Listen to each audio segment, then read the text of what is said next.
मैं जो कहने जा रही हूँ वो कुछ को अच्छा नहीं लगेगा, लेकिन दोस्तों और रिश्तेदारों से सावधान रहें, क्योंकि हम दूसरों के इरादों के बारे में कभी नहीं जान पाएंगे और यही से चीजें गलत हो जाती हैं।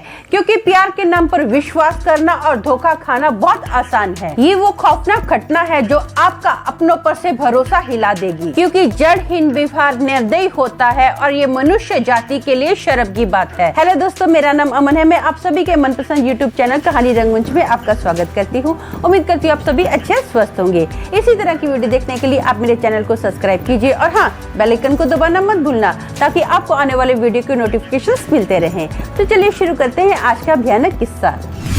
दोस्तों, आज का जो किस्सा है ये अंबाला का किस्सा है। वहाँ पर ना एक फैमिली रहती है जिसमें हस्बैंड, वाइफ और उनका एक बेटा है जिसकी उम्र 19 साल की है। इसका नाम हरमन है। जो हरमन है वो कॉलेज में भी पढ़ाई करता है, साथ ही साथ वो अपने पापा के साथ उनके बिजनेस में भी हाथ बटाता है। इनका टूर एंड ट्रेवल्स का बिजनेस है। हरमन की एक भुआ है जिसका नाम ज्योति है। ज्योति ने ना घर वालों के खिलाफ जाकर लव मैरिज कर ली थी, जिसकी वजह से हरमन के जो दादाजी थे ना वो बहुत गुस्सा हो जाते हैं और ज्योति को ना अपनी प्रॉपर्टी में से हमेशा के लिए बेदखल कर देते हैं। जब तक हरमन के दादाजी जिंदा रहे ना, ज्योति कभी भी उनके घर पर नहीं आई है। हरमन के दादाजी की डेथ के बाद ज्योति कभी कभार अपने बड़े भाई को मिलने के लिए आ जाती है, मतलब कि हरमन के पापा को मिलने के लिए कभी कभार आती है। अब एक बार ना क्या होता है, हरमन के डैडी को ना दिल का दौरा पड़ता है। उनकी जान तो बच जाती है, लेकिन डॉक्टर बोलते हैं कि आप ऐसा करो, काम पर मत जाओ, कुछ दिन घर पर ही रह के आराम करो। तो उसके पापा बोलते हैं ठीक है। अब जो पूरा बिजनेस है ना हरमन ही हैंडल कर रहा है। एक बार ना ज्योति इनके घर पर आती है। वो बहुत सारे स्वीट्स लेकर आती है, फ्रूट्स लेकर आती है अपने भाई के लिए। अब दोपहर का वक्त है, हरमन घर पर आता है, उसको बहुत बुरे से भूख लगती है। वो स्वीट्स और फ्रूट देखकर बहुत खुश हो जाता है। फटाफट क्या करता है, स्वीट खाना स्टार्ट कर देता है। उसकी मम्मी बोलती है अरे भाई क्या कर रहा है, हाथ तो धो लेता है, ऐसे स्वीट खाना स्टार्ट कर दिया। तो अपनी मम्मी को बोलता नहीं मम्मी, मेरे को बहुत बुरे से भूख लगी है, आप ऐसा करो फटाफट बस खाना लगाओ, मुझे खाना खाना है। तो उसकी मम्मी बोलती है ठीक है। अब ना उसकी मम्मी ने तो खाना लगा दिया। ये ना स्वीट खाते खाते खाने पर बैठा ही है, तो इसको ऐसा लगता है कि जैसे स्वीट पर ना आग लग गई है। ये घबरा जाता है, टेंशन में आ जाता है कि ये कैसे हो सकता है, अच्छी खासी स्वीट अभी तो मैं खा रहा था, जो मेरे हाथ में नहीं वाला इसमें भी आग लगी हुई है और डब्बे के ऊपर भी आग इसको नजर आती है। ये फटाफट जाता है, ऐसे ऐसे ना हाथ मारने स्टार्ट कर देता है स्वीट के डब्बे पे। उसकी मम्मी बोलती क्या हो गया बेटा, ऐसा क्या कर रहा है? बोलता मम्मी आग लगी है डब्बे पे। उसकी मम्मी बोलती है क्या हो गया, होश में या तेरा दिमाग तो ठीक है ना, बीपी वगैरह तो नहीं बढ़ गया है? तो बोलता नहीं मम्मी ऐसा कुछ भी नहीं है। तो उसकी मम्मी बोलती बेटा ध्यान से देख, डब्बे पे कोई आग नहीं लगी है और जो तेरे हाथ में स्वीट है ना वो भी एकदम नॉर्मल है। इसको बड़ी टेंशन हो जाती है कि यार अभी 2 मिनट पहले तो मैंने देखा है कि स्वीट पे आग लगी हुई है, ऐसा कैसे हो सकता है? एकदम डब्बा भी ठीक है, मेरे हाथ में जो स्वीट है ये भी नॉर्मल है। अब ना ये खाना खाने के लिए बैठता है। तो उसकी मम्मी बोलती है शायद तेरे ऊपर ना काम का ज्यादा टेंशन है, तो इतना टेंशन मत ले बेटा, तेरे पापा भी धीरे धीरे ठीक हो रहे हैं, ये हैंडल कर लेंगे। तो बोलता नहीं मम्मी ऐसी कुछ बात नहीं है, मेरे ऊपर कोई टेंशन नहीं, सब कुछ अच्छे से चल रहा है। अब ये खाना खा ही रहा होता है ना, तो इसको ना अक्खी थाली में ऐसा लगता है कि जैसे ब्लड ही ब्लड भरा हुआ है। ये घबरा जाता है और थाली दूर फेंकता है और बोलता है मम्मी खाने में तो खून ही खून है। तो उसकी मम्मी बोलती बेटा तेरी तबीयत ठीक नहीं है, मुझे लगता है कुछ तो गड़बड़ है।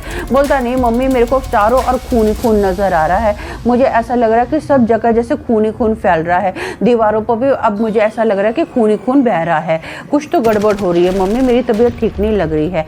ये ना क्या करते हैं, फटाफट इसको डॉक्टर के पास लेकर जाते हैं। जैसे रास्ते में ये जाता है ना, ये हरी हरी उल्टियाँ करनी स्टार्ट कर देता है, बहुत ज़्यादा ये भर भर के उल्टियाँ कर रहा है। फटाफट इसको हॉस्पिटल में डॉक्टर को दिखाया जाता है।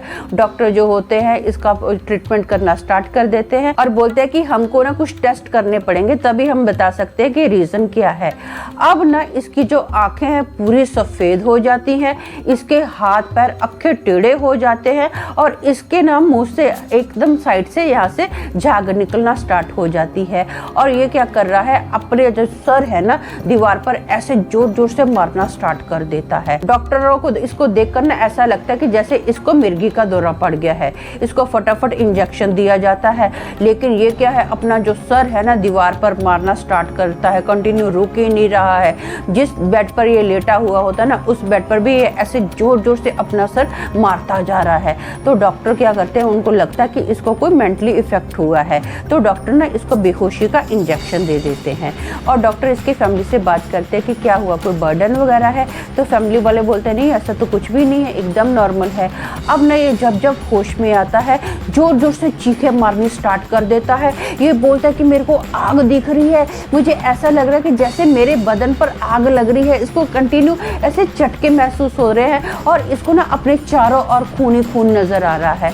ये चीखा मारता है, बहुत बुरे से चीखता है कि मेरे को बचाओ बचाओ, मेरे को आग लग रही है, मुझे खून ही खून दिख रहा है। तो डॉक्टर क्या करते हैं, इसको फिर से बेहोशी का इंजेक्शन लगा देते हैं। जब इसकी रिपोर्ट आती है ना, तो सारी रिपोर्ट्स एकदम नॉर्मल थी, कोई भी किसी तरह की प्रॉब्लम इसके शरीर में नहीं थी। जो डॉक्टर होते हैं ना, वो लोग इनके परिवार को एडवाइस करते हैं कि जिस हिसाब से आपका बेटा हरकतें कर रहा है ना, हमको ऐसा लगता है कि इसको ना किसी मेंटल हॉस्पिटल में दिखाया जाए। तो ये लोग बोलते हैं कि ठीक है, ऐसा करिए। इसकी मम्मी बोलती है हरमन की कि आप ना मेरे बेटे को डिस्चार्ज दीजिए, हम लोग इसको घर पर लेके जाते हैं, बाद में डिसाइड करते हैं कि क्या करना है क्या नहीं करना है। अब इसको घर पर लेकर जाते हैं। इसकी जो मम्मी है ना, सारी बातें जो होती है नोट करना स्टार्ट करती है कि जब से इसने स्वीट खाई है ना, तब से ये ऐसी हरकतें करता है। तो वो क्या करती है ना, अपने उनके एक गुरुजी होते हैं, उनको फ़ोन लगाते हैं और पूरा किस्सा बताते हैं कि मेरे बेटे के साथ ऐसा ऐसा हो रहा है। अब जैसे गुरुजी घर पर आए ना, तो कदम रखते ही ना उनको अजीब सा एक माहौल महसूस हुआ। घर में ना बहुत ज़्यादा उनको नेगेटिविटी लगी। वो सोचते हैं कि ऐसा कैसे हो सकता है, एकदम नॉर्मल घर था, इतना भयंकर माहौल कैसे हो सकता है।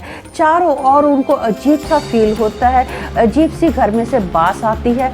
सब लोग देखते हैं कि हमारे घर में इतनी गंदी बास कैसे आ सकती है, मटन मांस तो कुछ पका नहीं है, ऐसा लग रहा है कि जैसे कोई मटन जल गया है या टायर जल रहा है, ऐसी गंदी बास कैसे आ सकती है। तो गुरुजी क्या करते हैं, गुरुजी ना पूरे घर का चक्कर लगा रहे होते हैं।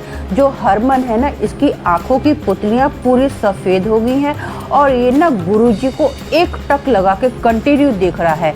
ये अपनी आंख एक सेकंड के लिए भी नहीं झपकता, बस गुस्से में गुरुजी को देखे जा रहा है।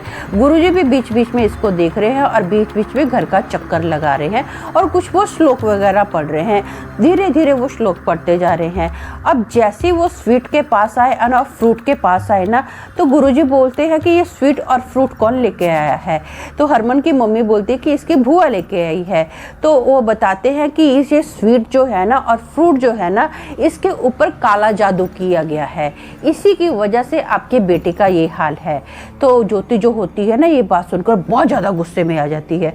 बोले आप कहना क्या चाहते हो, हाँ मेरे पे इल्ज़ाम लगा रहे हो, मुश्किल से तो हम भाई बहन मिले हैं इतने सालों के बाद, आप क्या चाहते हो कि हमारा रिश्ता फिर से खराब हो जाए। मैं अपने भाई के ऊपर या मैं उसके परिवार के ऊपर ऐसा क्यों करूंगी, आपको कुछ आता जाता है नहीं है, आप मेरे पे इल्ज़ाम लगा रहे हैं, अभी का अभी आप यहाँ से निकलो। तो वो गुरुजी बोलते हैं कि ठीक है, मैं यहाँ से चला जाऊंगा, लेकिन मैं 100% श्योर हूँ कि इसके ऊपर काला जादू किया है। तो ज्योति बोलती है लो भाभी, हाँ ये इल्ज़ाम आपने मेरे पे लगवाना था, लगवा दिया ना, ठीक है मैं यहाँ से चली जाती हूँ, लेकिन मैं आपको बता देती हूँ मैंने इसके ऊपर कोई काला जादू नहीं किया है। आपके जो गुरुजी है ना 100% झूठ बोल रहे हैं। तो गुरुजी की ना ये बात थोड़ी अच्छी नहीं लगती है।